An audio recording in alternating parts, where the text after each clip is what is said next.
自転車のブランドやメーカーを研究する動画第2弾、キャノンデール編です。今回はメジャーどころね。ロードバイクでもマウンテンバイクでも人気のブランドですが、どのようなメーカーでしょうか？動画の構成上、さも前から知ってましたみたいに喋るけど、この動画のために調べて知ったこともたくさんあるので、そこら辺はご了承願います。ではまずは基本情報から見てみましょう。創業はアメリカのコネチカット州。現在もコネチカット州にヘッドクォーターを置いています。ヘッドクォーター？普通は本社って訳すんだけど、今回は本社って言うと語弊がありそうなので原文ままのヘッドクォーターとしてます。そんで現在はオランダのコンホールディングスってとこの傘下で、最大の開発拠点はドイツです。アメリカのメーカーかと思ってたけど、なんかいろいろ複雑そうね。こうなった経緯は歴史を聞いてもらえればわかると思います。キャノンデールの始まりは1971年、オイルショックの少し前です。創業者はジョー・モントゴメリーさん。最初期は建設資材を扱っていましたが、すぐにアウトドア用品や自転車用品に方針転換します。昔のキャノンデールのカタログを公開しているヴィンテージキャノンデール .com というファンサイトがありますので、適宜引用させていただきましょう。レトロで可愛いわね。こんなファンサイトがあるなんて、かなり愛されているってわかるわ。初期の有名な製品としては、バガーと名付けられたサイクルトレーラーがありました。これがキャノンデールの自転車作りの祖になったと思われます。アクセサリーメーカー、いわゆるサードパーティーみたいな感じだったのね。キャノンデールの名前の由来は、最初のオフィスの近くの駅だそうです。今でもあるのかなと思って Google マップで見てきました。あらかわいい。さらに調べたらキャノンデール駅のキャノンはその土地の名家のキャノン家、そこに地形の谷を示すデイルを組み合わせた言葉と言われているそうです。キャノンという名前の由来はよくわからないのですが、キャノン砲、大砲の歴史より古いので、大砲が由来というわけではないそうです。強そうな名前だけど、由来はそこまででもないのね。まあかっこいい響きだからブランド名にしたんだと思いますよ。キャノンデール駅の公衆電話で電話中に新会社の社名を聞かれたから、その場で決めたとかいうちょっと嘘くさいエピソードも語られています。さて、創業から12年後の1983年、実際にはもっと前のはずですが、バッグなどで稼いだ利益を原資にキャノンデールは大きな賭けに出ます。金属加工、特にアルミニウムの扱いに長けた航空機系統のエンジニアを集め、革新的な自転車フレームの開発に乗り出したんです。ペンシルベニア州のベッドフォードには工場を構え、本格的な生産の準備を進めます。いきなり自社工場とは今では考えにくいわね。そこで生まれたのが当時最先端のアルミ台形パイプで作られた自転車 ST300 と ST500 です。 ST はスポーツツーリングバイク、今でいうロードバイクとツーリングバイクの中間的な感じでしょうか。先ほどと同じくカタログから引用させていただいています。カタログ中でいかに台形アルミパイプが有利かを計算式で説明してるわ。こういう理屈でご利用ししてくるところがキャノンデールっぽいって感じます。あなたも過去動画で同じような計算やってたわね。ここら辺は学生でもできる基礎的な話です。実際難しいのは、この理屈を現物に落とし込むための薄いアルミパイプの溶接技術、その後の熱処理技術かと思います。アランやビチューなど、アルミパイプを使ったフレームはキャノンデールの以前にもありましたが、それは比較的細いパイプをラグで接着したものでした。それが悪いとは言いませんが、キャノンデールのフレームはアルミの特性を最大限に生かした新しい時代のものと言えるかと思います。まさにアメリカの知性とクラフトマンシップの結晶、アメリカの誇りでした。 USA 最強。この勢いのまま、翌年の84年には当時流行し始めていたマウンテンバイクに参入。初の本格的ロードバイク、当時はロードレーサーですが、これも投入、アルミ技術で他社の一歩先を行き、高い評価を得ます。89年にはオランダに、91年には日本に現地法人を設立し、世界中に活躍の場を広げます。日本に法人があるのね。最近亡くなりました。おう。ちょっと残念だけど、代理店制が普通かと思うので大きな問題はないと思います。キャノンデールは90年代に大きな躍進をします。アルミ製高性能バイクは後にキャードと呼ばれるシリーズに発展します。名称が前面に押し出されるのは1996年のキャード3あたりからで、以後キャノンデールの代名詞になりました。キャードはキャノンデールアドバンストアルミニウムデザインとコンピュータアシステッドデザインキャドのダブルミーニング。今では当たり前ですが、コンピュータを使った構造解析を活用した設計でも業界を先導していました。ブームの絶頂を迎えたマウンテンバイクでは、キャノンデールのチームが世界選手権でいくつものメダルを獲得。ロードレースではキャノンデールをカルマリオ、チッポリーニがジロでイタリアで華々しい勝利を飾ります。売上も上昇し、1999年には約 1.8 億ドル、当時の日本円で200億円ほどになっていました。前回のヨネックスが1400億以上だったから微妙にしょぼく見えるわ。あそこがだいぶすごいんですよ。当時の物価は2025年現在の半分くらいですが、中堅企業って感じかと思います。ここでキャノンデールの独創的な技術を3つご紹介します。まず90年代前半のフロントサスペンションシステム、ヘッドショックです。ショックユニットをオーバーサイズのヘッドチューブ内に収めています。四角断面のインナーチューブとアウターチューブの間に多数のニードルベアリングが収まっていて、ひねりを抑えつつスムーズに動作する、だそうです。当時、すでに普通のレイアウトのサスペンションフォークは実用化していましたが、それらより滑らかな動作だと主張されていました。続いて同じくフロントサスペンションシステム、90年代末期に登場したレフティです。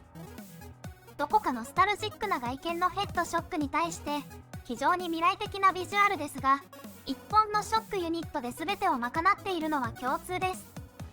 内部構造にも共通点が多いですが、ヘッドチューブから解き放たれたことにより、より大きいストロークと、より高い剛性を獲得しています。実際は圧倒的に個性的すぎる見た目が最大の魅力でしょうか。今でもキャノンデールの象徴の一つになっています。あとこれカーボンフレームかしら。キャノンデール初期のカーボンフレームです。金属の背骨が入っていたり、これも独特ですね。続いて、より多くの人に馴染み深い DD30 です。これは2001年頃にキャノンデール独自企画として登場します。それまでは内径約 35mm のチューブにネジを切って DD ユニットを固定していたのに対して、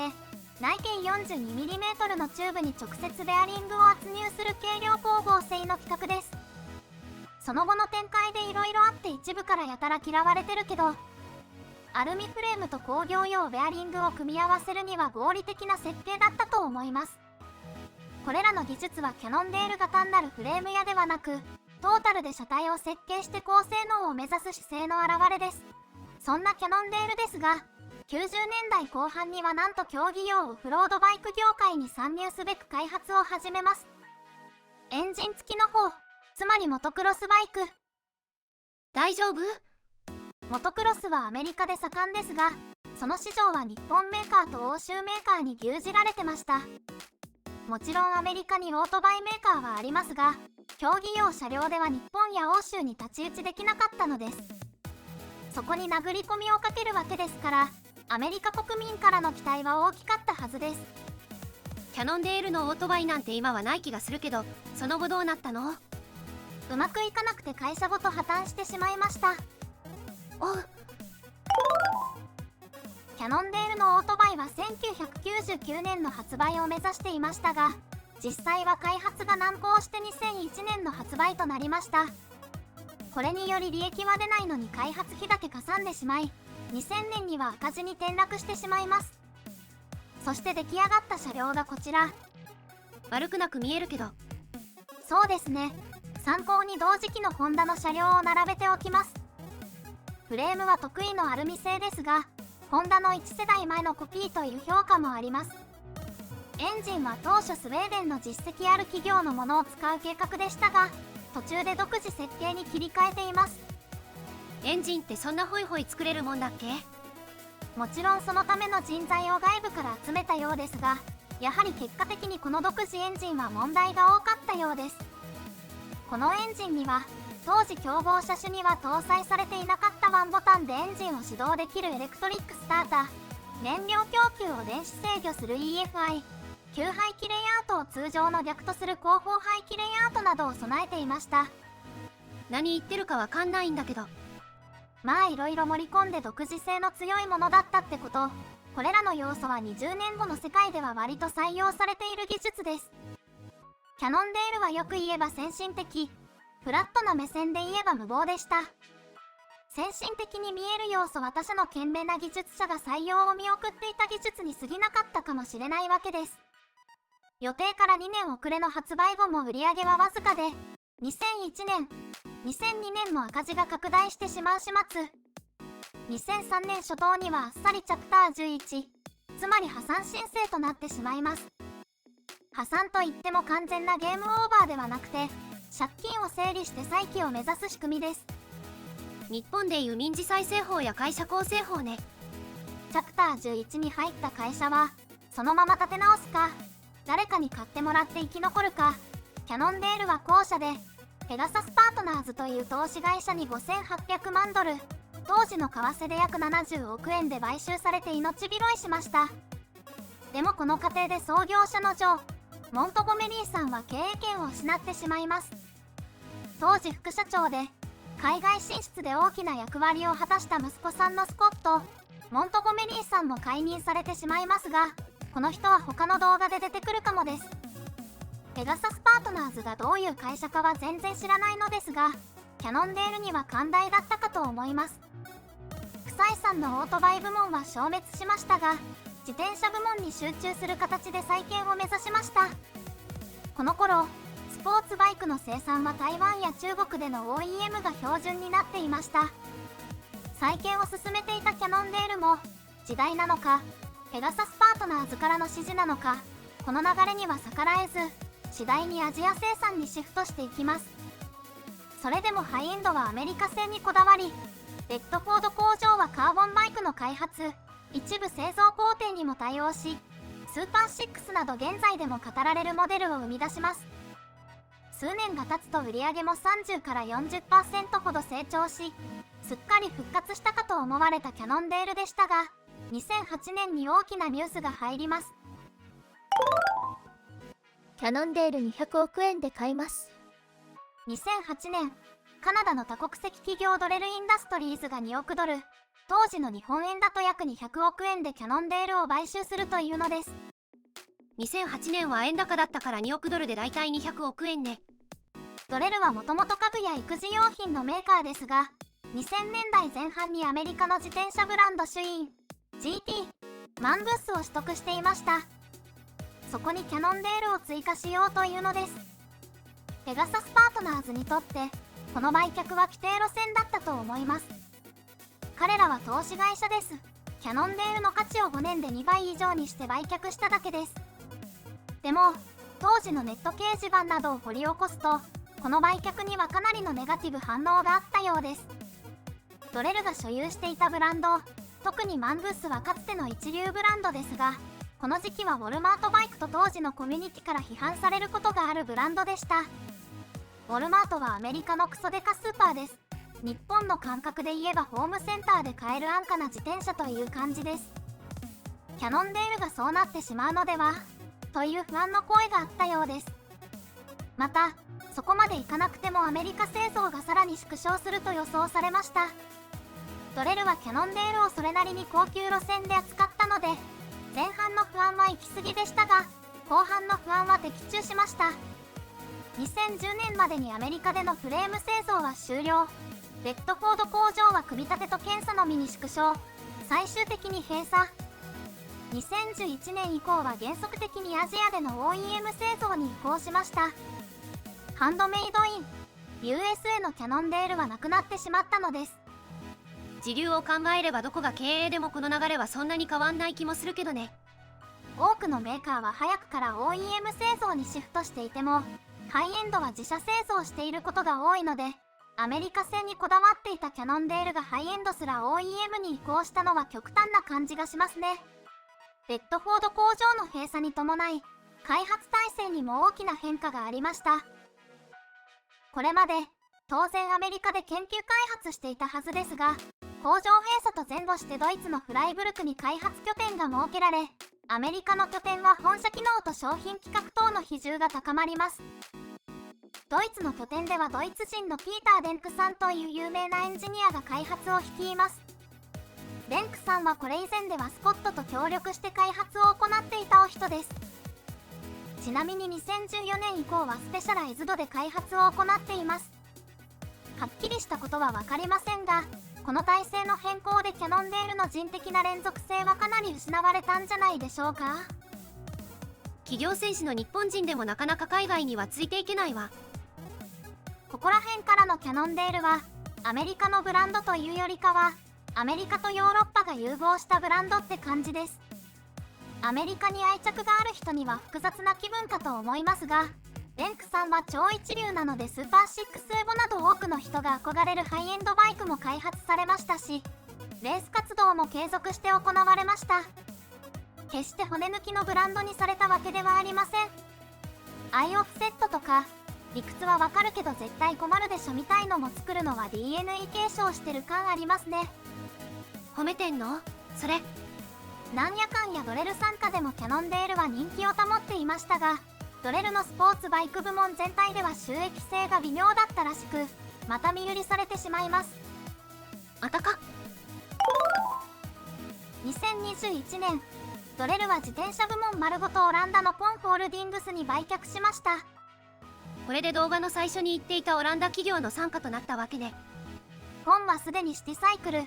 スポーツサイクル双方の自転車ブランドを多数所有していました。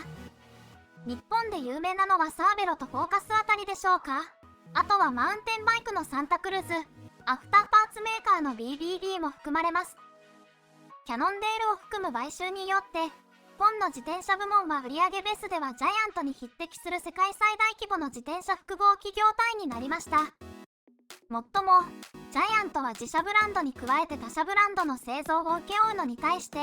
ポンは依頼する側だから、売上が同規模でもジャイアントの方が影響力は大きいと思いますけどね。ポンはもともとはオランダの自動車輸入業者で、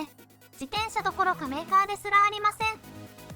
だからポンに買収されたからといって、少なくとも技術的にはポン色に染まるとは言えないので、ある意味安心です。キャノンデールとサーベロは今は同グループなのね。過激な人だと同じグループだとステッカー違いの同じバイクのようなものという人もいますが、そこまで単純ではないと思います。おそらくですが、ポンホールディングスは大方針の決定と、あとは流通や調達の効率化が主な仕事なんじゃないんでしょうか。研究開発に関しては個別の拠点があり、個別のエンジニアがいるので参加ブランドでもちゃんと独自性があると思います。とはいえグループ内での技術共有による相乗効果は期待したいですね。というわけでこれが現在に至るまでのキャノンデールの歴史でした。1971年に起業して83年から自転車の販売を開始。2000年頃にオートバイで失敗して2003年に投資会社に買収されて復活。この時経営陣が交代。2008年にはドレルに買収されて現在に近い体制に。2021年にオランダのポンホールディングスに買収されて今に至る。ヘッドクォーターつまり本社機能はアメリカ、ドイツに研究開発拠点を持ち、製造はアジアでの OEM が担うと。今はオランダにも組み立て工場があるそうです。アメリカにも工場を再度構えるというニュースもあったのですが、成り行きは不明です。計画が生きていたとしても、公式の製造拠点に載っていないので本稼働はしてないと思います。さて、どうしても最近の成り行きを説明するとネガティブな感じも入ってしまいますが、キャノンデールは今でもスポーツバイク界で世界上位の一角を占めるブランドです。規模的には世界5位くらいかしらね。歴史を考えるとテセウスの船的なものも感じてしまうのですが、その実力は本物かと思います。オートバイでやらかさなかった世界のキャノンデールも見てみたいわね。最近割とおとなしいけど、キャノンデールには尖り続けてほしいものです。終わり。